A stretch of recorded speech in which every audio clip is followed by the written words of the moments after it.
Le progrès, on peut le voir sous tous les angles. Il peut être économique, technique, social, enfin, peu importe.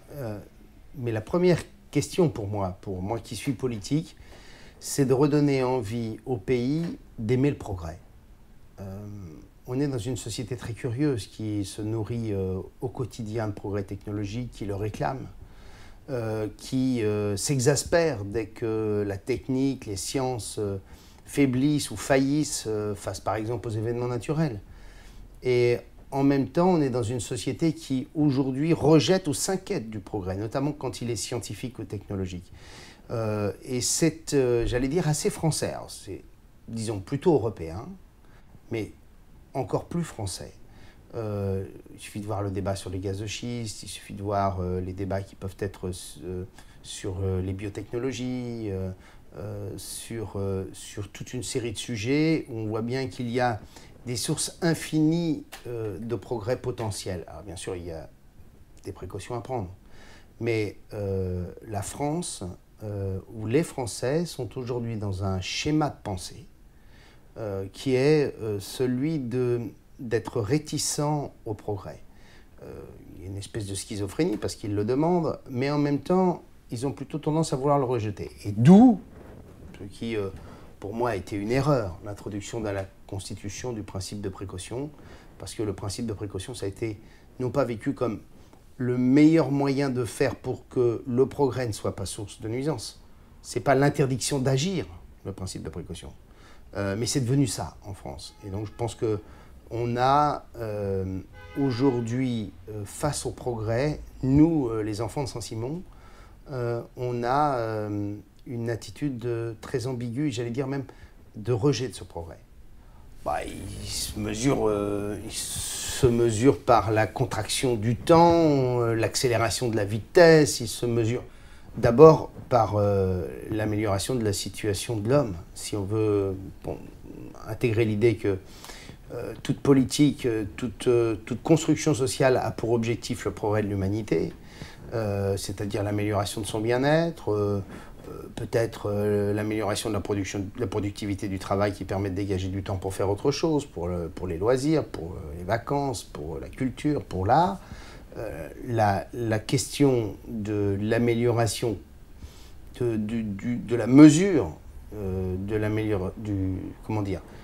la question de la mesure du progrès, elle vous est propre, d'une part, mais elle peut tout de même reposer sur un certain nombre d'indicateurs. Alors l'ONU a eu sa définition du progrès, avec des indices qui sont des indices autres que des indices économiques, qui sont des indices sociaux, sanitaires.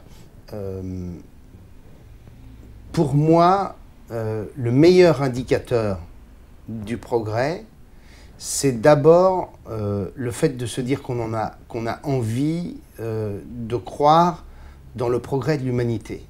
Et non pas, comme on a tendance à l'être aujourd'hui, de penser qu'hier était mieux qu'aujourd'hui et qu'avant-hier était absolument formidable. On a oublié tout le reste, on a oublié l'espérance de vie, on a oublié les 50 heures de travail par semaine, on a oublié le travail jusqu'au samedi soir, on a oublié tout ça. Mais on est dans une espèce de nostalgie qui fait que l'avenir devient source d'inquiétude. Et donc, pour moi, le meilleur indicateur du progrès, ce serait d'abord de se dire qu'on croit en nouveau et on a confiance dans l'avenir. Ça, ce serait déjà pas mal. Il y a un immense frein, j'en ai parlé, c'est le principe de précaution, qui, à mon sens, est un des facteurs, pas le seul, loin s'en faut, mais est un des facteurs qui probablement limite nos capacités de croissance. Il y a aussi d'énormes facteurs de progrès. Progrès sociaux, c'est tout notre système de couverture sociale, tout notre système assurantiel qui reste, en dépit de ses trous, absolument extraordinaire, d'une immense générosité, ce que les Français ont tendance à oublier.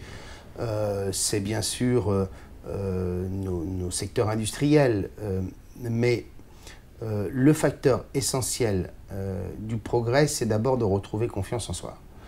Si les Français retrouvent confiance en eux, s'ils ont confiance en l'avenir, l'ensemble des briques qui favorisent le progrès connaîtront un facteur exponentiel. Tout dépend entre... s'il s'agit de progrès économique, s'il s'agit de progrès social, on voit bien déjà que, même si l'un ne va pas sans l'autre, on voit bien que derrière tout ça, il y a d'abord un discours. Soit on est dans le discours de la nostalgie, soit on est dans le discours de la défiance, soit on est dans le discours du NIMBY, et tout ça, j'allais dire, ça relève du politique. Soit au contraire, on dit aux Français, ayez confiance. Il ne s'agit pas d'avoir une confiance béate, mais ayez confiance. Considérez qu'on doit au contraire construire le terreau des laboratoires, des universitaires, des chercheurs, de donner au saint-simonisme toute sa place pour permettre à la France de continuer à prospérer. Parce qu'en fait, derrière tout ça, il y a un sujet. C'est que, qui est d'ailleurs qui reste toujours sur le même fond, c'est que en fait, les Français voient le XXIe siècle et la mondialisation, c'est-à-dire ce monde nouveau, qui est un monde de progrès, comme un danger sur leur propre modèle social, alors qu'au contraire, on a tout pour réussir dans ce monde-là. On a l'innovation, on a la science, on a les techniques, on a les hommes, on a les ouvriers, on a les infrastructures, on a l'administration, on a notre histoire. Tout ça devrait au contraire nous amener à avoir confiance dans le monde du XXIe siècle, qui est un monde où le progrès sous toutes ses formes s'est accéléré comme jamais dans l'histoire de l'humanité. Et donc le discours du politique, c'est dire ça, c'est dire ce monde-là, il est fait pour nous Français. C'est notre monde, c'est un monde dans lequel on devrait avoir toute notre place, plutôt que de fermer les verrous, de barricader les portes, de créer des herses pour empêcher ce monde nouveau. Et ce monde nouveau-là, nous, Français, nous devrions le vivre avec confiance. Ça, ce serait, pour moi, le plus grand des progrès. Avoir confiance dans ce monde-là. On peut toujours voir dans le progrès technique des atteintes ou des dangers pour l'humanité. Les phytosanitaires ont à la fois amélioré la qualité sanitaire des produits et en même temps, sans aucun doute, on peut sont facteurs de maladies ou probablement facteurs de cancer plus nombreux. On peut toujours trouver le revers de la médaille. Mais moi, je fais partie de ceux qui croient que la science, que la technique amène beaucoup plus. S'il fallait faire un système avec une balance, l'actif est beaucoup plus important que le passif sur tout ça. Et donc, moi, je fais partie de ceux qui pensent que les techniques, comme elles sont conçues par les hommes, dès lors qu'elles sont encadrées, dès lors qu'il y a un cadre à tout ça, réglementaire, législatif, éthique, à tout cela, eh bien, on doit le favoriser et on doit le vivre comme un formidable atout.